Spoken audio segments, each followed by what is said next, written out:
Good morning. I'm Carol Rudisill. Many of you heard from my husband last week, Jeff Rudisill. Many of you know me as a longtime member, a longtime friend, a former member, a longtime friend of this congregation. And I've been joining you on Zoom most recently. And Andy asked me to do this reading as part of today's service. This is a reading from Reverend Manish Mishra Marzetti. Nothing is static. The ground shifts, sometimes slowly, sometimes like an earthquake, reminding us that the solidity we often love and seek is an illusion. Excuse me. The crumbling dust of the desert plains, the moist fertility of farmland, the eroding coastline of tidal shores, all are changing. Committees dissolve or are created. Leaders retire or step away. Ministers come and go. Bylaws are amended. New experiences lead to new truths, which foster evolution, the natural course of life, always pushing us toward greater understanding of what it means to be human. Everything about our existence points toward change, flexibility, and dynamic recreation. And it's hard because change involves loss. Can we hold the loss as well while not holding ourselves back? The ground shifts, sometimes slowly, sometimes like an earthquake. Nothing is static. Well, thank you, Carol. Thank you so much. Folks, you might not know that Carol and I know each other from way, way back. When I first came to California, it was in 2006 to serve our congregation in Stockton, California. And Carol had been the interim minister directly preceding me, and she was a wise and gracious colleague, and I've never forgotten that. So, Carol, what a joy to be with you again, and indeed all of you. You all have given me such a warm welcome in these last few days. I want to say thank you so much for that. It's been wonderful to be with you, to start to get to know you, to wonder and hope about what we will do, we will be together at this as this new partnership begins to unfold. So I've been thinking on these words from my colleague Manish Mishra Marzetti. Everything about our existence points toward change, flexibility, and dynamic recreation.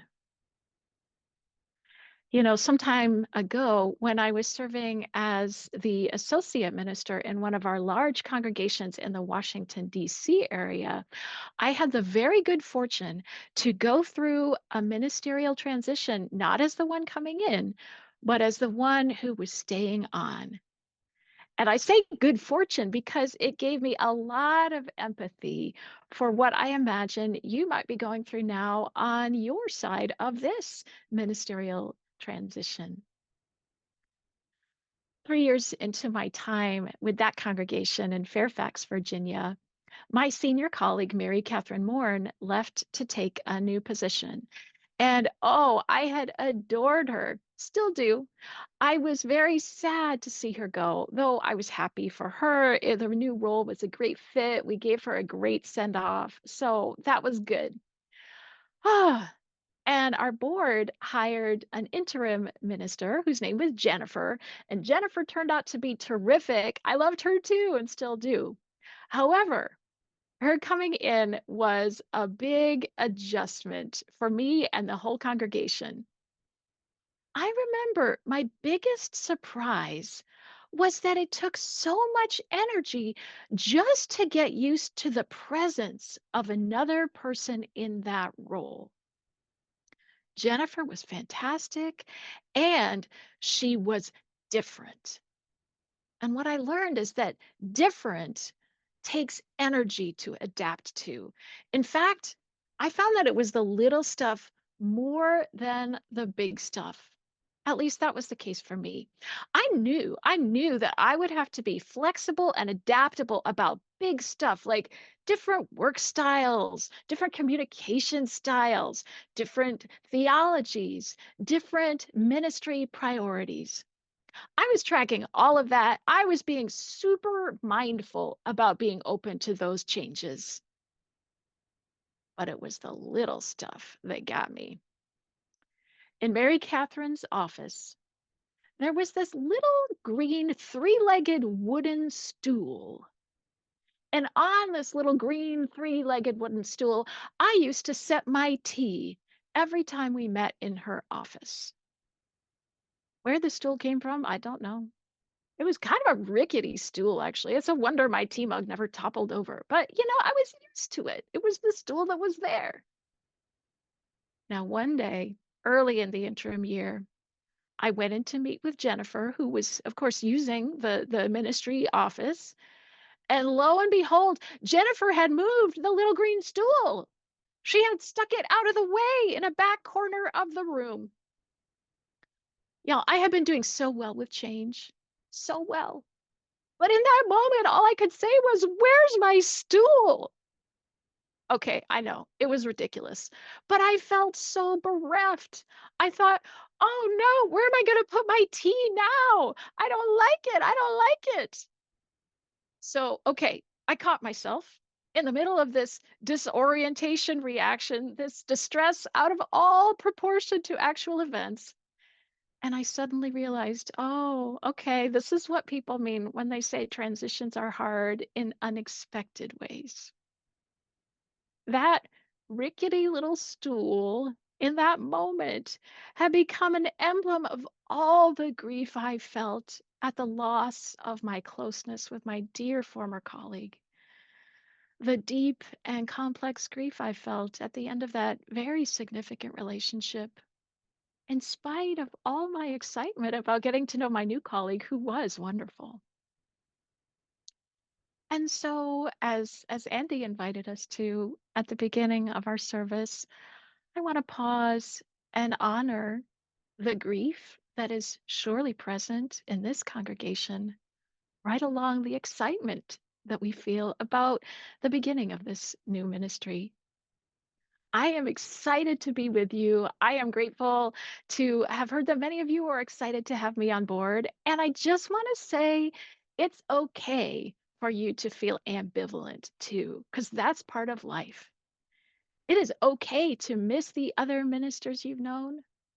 It's okay to be unsure about this whole hybrid ministry thing.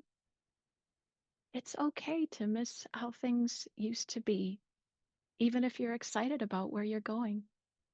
I feel that way too sometimes. It's just part of the process of forming new relationships and new ways of being together. And I know that you know this already. You all know what change is like. You know it in your own lives. You know it as a congregation. You've already navigated a year without professional ministry quite beautifully.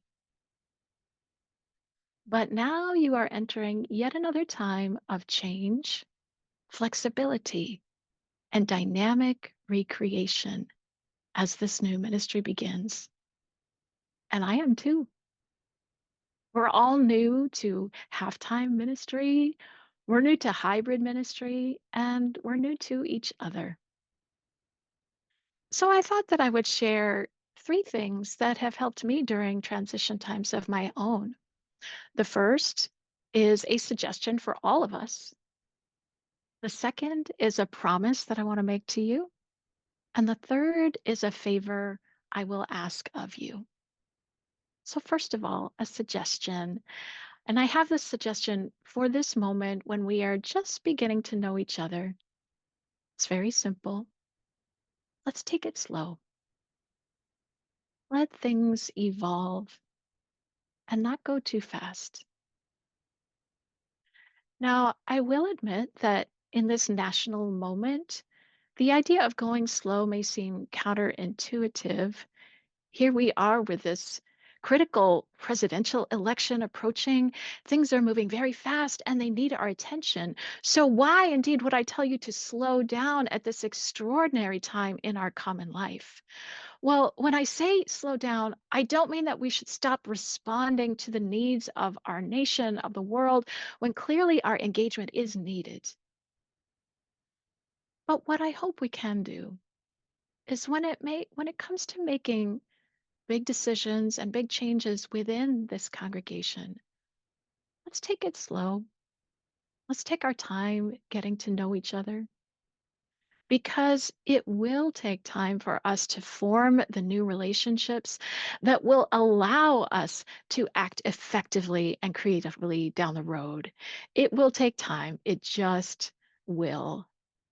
You remember Frog and Toad? Seeds start growing. Did that work? No, it did not. And why not? Because the seeds were not ready. We know that seeds grow in their own good time. They need some time underground, some time to just be and grow slowly before they are ready to stretch those first little green leaves up toward the sun. And truly, it is the same with ministry. In the beginning of a new ministry, the job of the minister, my job, is to pay attention, first of all, and get to know you, to listen and learn and appreciate what is, to go slow. And why? Because I don't know you very well yet. I mean, I've got my skills, I've got my experience and all that, but this place, this congregation is brand new to me. I have so much to learn about how you do things here. Learning the history, learning you and what you care about, learning the meaning of things, and you're learning about me too. So this is our underground time in a way. We've planted these seeds, they are growing. But this time of being underground, watching and listening and learning really can't be rushed. The little green seeds that are just barely beginning to grow today will stretch and unfold and grow into something beautiful and strong. This, I do believe. We just need to go slow and let the seeds grow at their own pace. And the magical part is we actually don't know what that green plant is going to look like. We don't yet know what we will be together and do together, but we do all have a part to play here, nourishing the seeds of what's growing and appreciating what emerges and nourishing this ministry together, letting it evolve. So that's my suggestion. Let's go slow. And what else will help these seeds of ministry grow? One thing is the trustworthiness of your minister, and that one is 100% on me. So I'm going to make you a promise right now. I will do my best to be worthy of your trust. If I tell you I'll do something, I'm going to do my best to do it. And if I can't do it after all, I will do my best to let you know I can't. I will do my best to keep confidences, to treat everyone with respect, and to follow the highest standards of ethics for my profession. This is my promise to you. And I think it important to say it out loud. Again, especially in this political moment when once again one of the candidates for the highest elected office in this country has shown himself to be anything but trustworthy. You deserve a trustworthy leader. And here in the congregation, that one's on me. So I'm going to do my best to water the seeds of this shared ministry by being worthy of your trust. Now, the third thing is a favor that I have to ask of you. If you are surprised by something I do or say, could we talk about it? If you're confused about something I do or say, or if you're upset or angry, would you please tell me and let's talk about it? If you like something I'm doing, that's nice to hear too. But basically, what I'm asking is that we communicate, communicate, communicate. Because I will tell you right now, we are going to surprise each other often. It is inevitable and it's not a problem. It's actually completely normal. Part of our work of watering the seeds of ministry is to know that we are bringing our different experiences to this new relationship, different perspectives, histories, cultures, and ways of thinking. And sometimes we are going to surprise each other. Back in the congregation in Fairfax, I will never forget my interim colleague's first Sunday. The custom there was for the ministers to greet people after the service at the doors in the back of the sanctuary. So at the end of the service, it went great. My colleague Jennifer and I walked back to the doors at the end of the service. And what do you think she did? She stood on the wrong side. For some reason, now lost in the mists of time, in that congregation, the ministers always, always, always stood on the left side of the doors. Why? I don't know. It's just what we did. But my new colleague stood on the right side of the doors. And you would not believe how many people told her, Jennifer, you're standing on the wrong side. We laughed about it at the time, but it became a real touchstone moment for me. Like, this is what change is like. We are going to surprise each other in all sorts of ways. You will do things that surprise me. I will surely do things that surprise you. My hope is that some of those surprises are going to feel pretty joyful. We can celebrate those.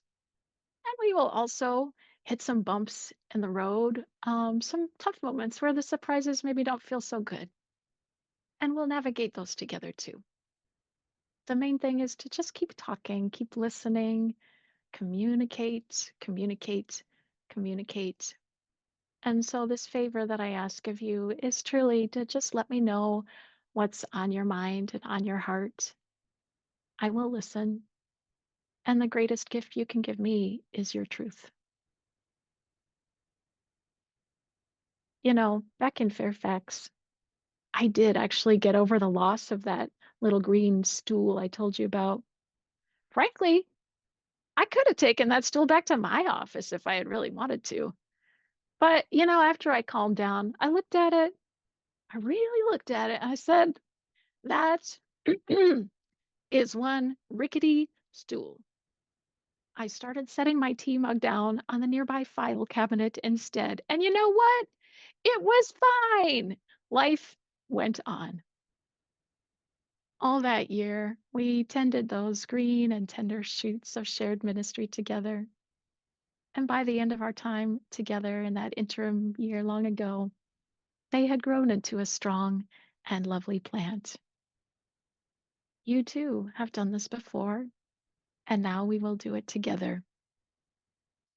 So could you help me encourage the seeds of this shared ministry just a little bit? Could you repeat after me just once in your most encouraging and loving and confident and peaceful voice, like a prayer or like a blessing? Would you repeat after me? Grow seeds. May it be so. Thank you.